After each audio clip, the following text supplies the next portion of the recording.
People would tell me, "You're so reliable. I know I can count on you." And you know what?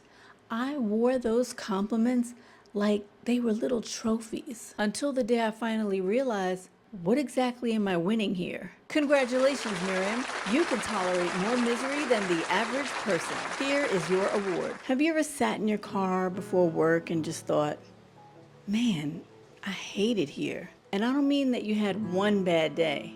I mean, you've been saying this for years. Sunday afternoon rolls around and your whole mood changes because you know Mondays are coming. And then after work, you come home exhausted. You're complaining to your friends, your family. You keep telling everybody the same old thing. I'm getting out of here. And then when somebody asks, oh, really? When? And suddenly it's, well, I mean, I can't just up and quit. Does that sound familiar? Because that was me.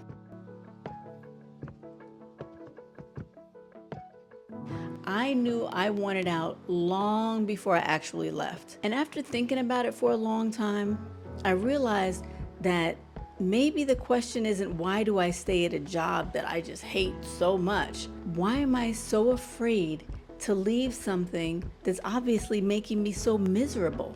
Okay, to be fair, the job wasn't actually horrible. And I think that we convince ourselves in order to leave a job that it has to be so horrible. Like your boss has to be going around throwing staples at you every morning. Get back to work. But that's not real life. There were people there that I genuinely liked. And I liked teaching, I liked managing, and I was good at what I did. I had built up relationships with people.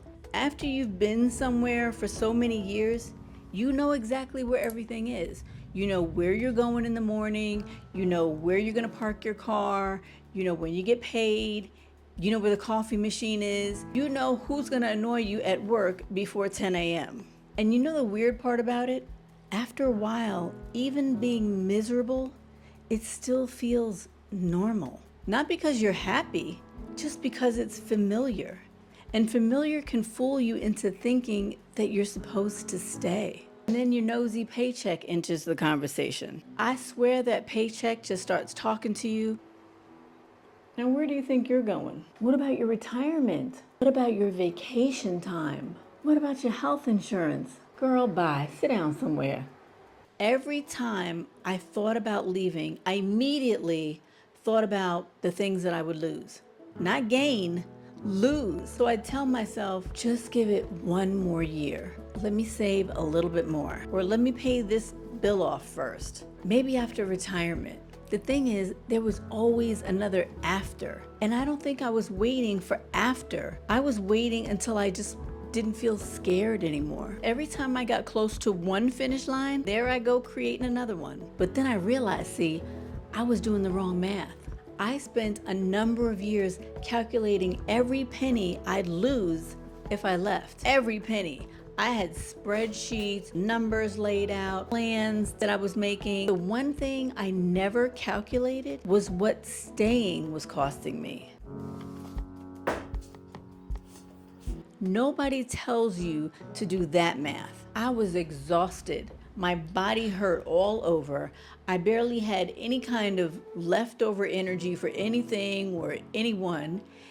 And then one day I thought, I'm protecting my paycheck, my retirement, my benefits. Well, gosh darn it, who's protecting me? Because if I have to sacrifice my health to protect all of those things, then what am I protecting? And then there's the guilt. Oh, now this one got to me. If I just up and leave, what are they gonna do without me? Who's gonna do my work? I don't wanna put that on somebody else. I genuinely believe that I was letting people down at first. The realization finally came to me one day when I saw all these different people leave and the company just absorbed their salaries, or they gave somebody else a new title and the other person's work. I was like, wait a minute. So if I left tomorrow, the place would still open Monday morning. That place existed before me and it was going to exist after me. They would just figure it out like they always have been. But see, the bigger question for me was I going to finally figure me out?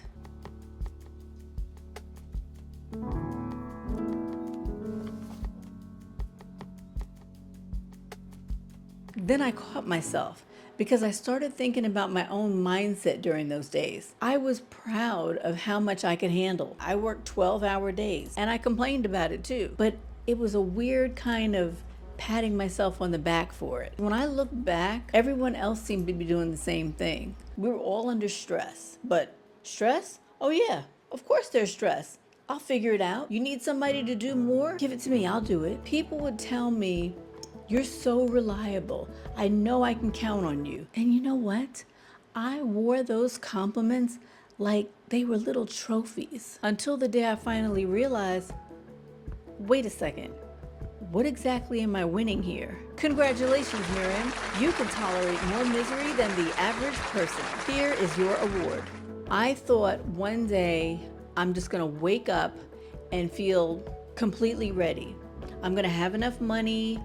I'm gonna have enough confidence and clarity and say, yep, today's the day. Well, that day never came. When I finally did quit, it was a spur of the moment decision on my part because God totally had a hand in it and spoke to me and told me, do it now. I still felt scared.